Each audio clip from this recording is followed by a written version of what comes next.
Radhe Radhe everyone, you are watching serial से आपा, जहाँ पे हम देते हैं आपको आप ही के फेवरेट शो राधा कृष्ण की इंटरेस्टिंग अपडेट। आज रात के एपिसोड की शुरुआत होती है श्री कृष्ण के साथ, जो कि अपनी गोपियों के साथ भोजन गृह में बैठते हैं। यहाँ पर सारी गोपियाँ उन्हें भोजन परोसने के लिए जैसे ही थाल आगे करती हैं, कृष्ण उनके हाथों से थाल हटवा देते हैं और कहते हैं कि आज मैं पात्र में नहीं बल्कि तुम्हारे हाथों से खाऊंगा। और सारी गोपियाँ पहले से भी ज़्यादा प्रसन्न हो जाती हैं। कृष्ण जैसे ही सबके हाथ से खीर खाते हैं, वो तारीफ करना शुरू कर देते हैं और कहते हैं कि ऐसी खीर तो मैंने आज तक नहीं चखी। इतनी स्वादिष्ट खीर तो राधा भी नहीं बनाती। और राधा और रुक्मिणी ये सब कुछ सुन रही होती हैं दूर खड़ी हुई, और राधा कहती है रुक्मिणी से कि देख रही हो तुम, आज तक तो कृष्ण को मेरे हाथों की बनाई हुई खीर सबसे अधिक स्वादिष्ट लगती थी, लेकिन आज कृष्ण को इन गोपियों के हाथ से बनाई हुई खीर सबसे ज़्यादा स्वादिष्ट लग रही है। यहाँ पर रुक्मिणी भी कहती हैं कि वाकई में राधा, ये तो ऐसा लगता है कि श्री कृष्ण गोपियों के ही हो गए हैं और इन्हें अब हमारी कोई आवश्यकता नहीं है। यहाँ पर आप देखेंगे कि रुक्मिणी और राधा आपस में बात करते हुए नजर आएंगे और कहेंगे कि मुझे तो यकीन ही नहीं हो रहा है कि श्री कृष्ण ऐसा भी कर सकते हैं। आखिर वो तुम्हारे साथ ऐसा कैसे कर सकते हैं राधा। ये दोनों आपस में बात कर ही रही होंगी, तभी वहाँ पर श्री कृष्ण आते हैं और खीर पात्र लेकर राधा की ओर बड़े चले आते हैं और कहते हैं कि राधा, देखो मैं तुम्हारे लिए क्या लाया हूँ। तुम्हें पता है ये सबसे स्वादिष्ट खीर है और ये तुम्हें चखनी चाहिए। राधा कहती है कि नहीं, मुझे पता है कि तुम मेरे लिए क्या लाए हो और मुझे उसमें कोई भी आनंद नहीं आने वाला। श्री कृष्ण कहते हैं राधा से कि तुम मुझसे रुष्ट हो, इसीलिए मैं तुम्हें मनाने के लिए साथ में समस्त स्वादिष्ट खीर लाया हूँ। यहाँ पर रुक्मिणी को देखते हैं श्री कृष्ण कहते हैं कि लो रुक्मिणी, तुम तो चख लो। रुक्मिणी भी मना कर देती हैं और कहती हैं कि नहीं, मेरा उपवास है और मुझे अधिक कार्य भी है, और वो वहाँ से चली जाती है। कृष्ण राधा की ओर बढ़ते हैं और कहते हैं कि कहीं तुम्हारा तो उपवास नहीं है, या फिर तुमने भी उपवास रख लिया है रुक्मिणी की तरह और तुम ये खीर नहीं खाओगी। राधा इतनी ज़्यादा इरिटेट हो जाती हैं कि वो गुस्से में कह देती हैं और कहती हैं कि लाओ, मैं भी तो देखूँ ये खीर कितनी स्वादिष्ट है। जैसे ही राधा खाती हैं खीर, उन्हें बिल्कुल भी स्वाद नहीं आता और वो कहती हैं कि कृष्ण, ये तो बिल्कुल भी स्वादिष्ट नहीं है। कृष्ण कहते हैं कि नहीं राधा, ये तो अत्यंत स्वादिष्ट है, तुम ठीक से खाओ। राधा दोबारा खाती हैं और कहती हैं कि नहीं, ये बिल्कुल भी स्वादिष्ट नहीं है, तुम ऐसा कैसे कह सकते हो। गोपियाँ श्री कृष्ण और राधा की बात पर कहती हैं कि श्री राधा, ये तो गलत बात है। आपको अच्छा नहीं लग रहा कि हम श्री कृष्ण की इतनी सेवा सत्कार कर रहे हैं, इसलिए आप हमारी खीर को बेस्वादिष्ट बता रही हैं। लेकिन हमने आपसे शुरुआत में ही कहा था कि हम अगर श्री कृष्ण की सेवा करें, उनका ध्यान रखें, तो आप हमसे रुष्ट मत होइएगा।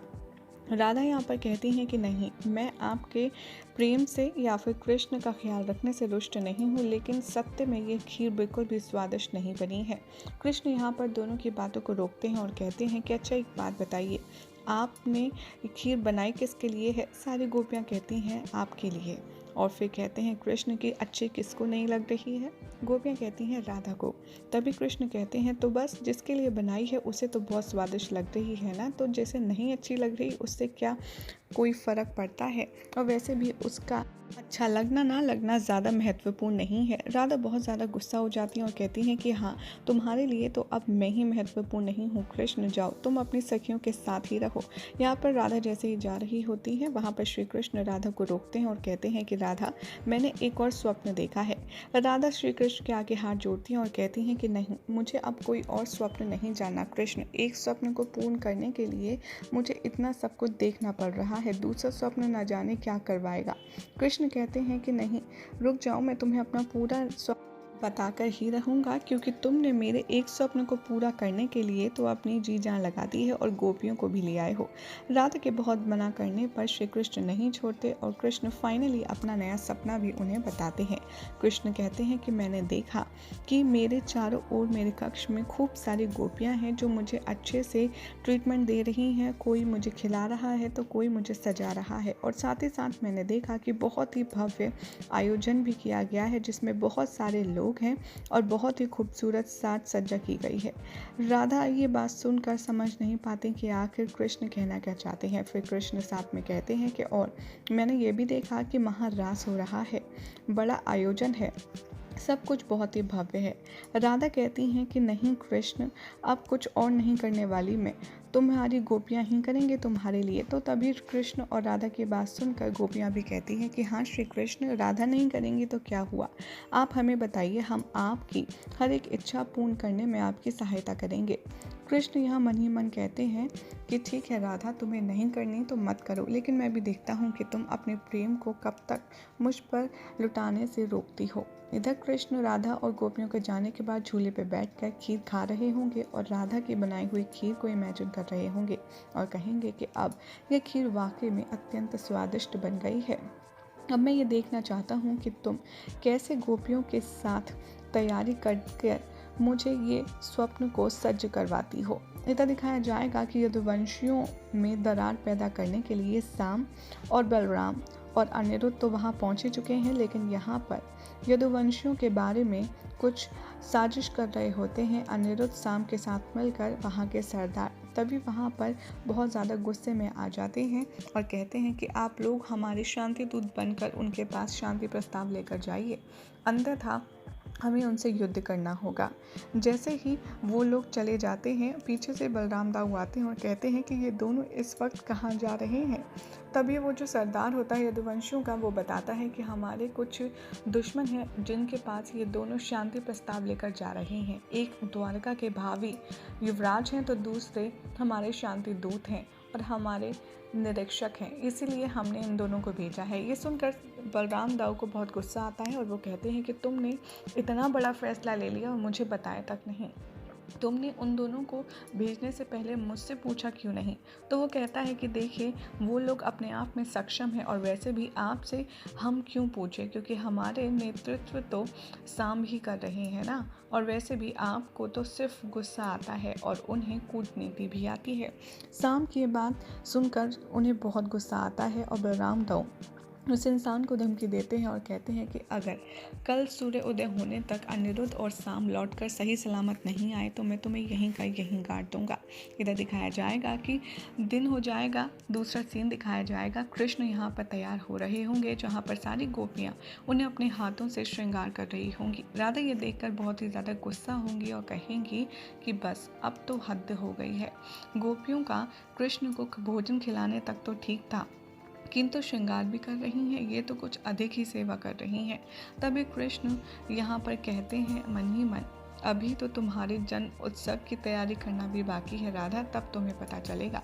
तभी रुक्मिणी भागी भागी आती हैं, कृष्ण से कहती हैं कि कल से अनिरुद्ध, साम और बलराम जी लौट कर नहीं आए हैं। आपको तो गोपियों के चक्कर में कुछ याद ही नहीं है। अनिरुद्ध ने कहा था सब कुछ ठीक रहा और अगर वो और वहाँ रुका तो वो ज़रूर सूचना देगा, लेकिन ना तो सूचना ही है और ना ही उनमें से कोई लौट कर आया है।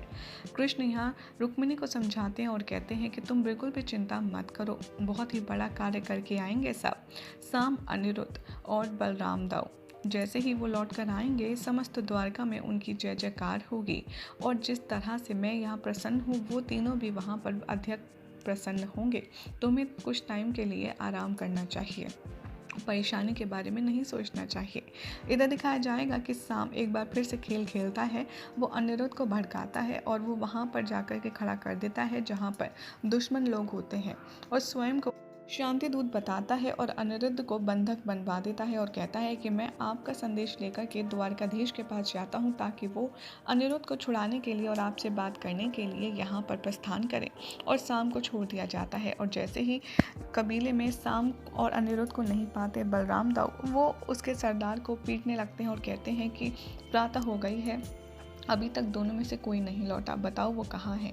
साम आता है और अनिरुद्ध के किडनैप हो जाने की जानकारी देता है बलराम दाऊ को, जिसके बाद बलराम दाऊ को इतना गुस्सा आता है कि वो युद्ध करने के लिए सज्ज हो जाते हैं और वो बहुत ही ज़्यादा क्रोध में आ जाते हैं। जैसे ही बलराम दाऊ युद्ध करने जा ही रहे होते हैं, वहाँ पर श्री कृष्ण प्रकट हो जाते हैं और बलराम दाऊ को रोकते हैं और युद्ध ना करने की बात कहते हैं और कहते हैं कि कल बहुत ही बड़ा आयोजन है, कल तक रुक जाइए, उसके पश्चात आपको जो करना है आप कर लीजिएगा, लेकिन अभी आपको अपने गुस्से पर नियंत्रण रखना होगा।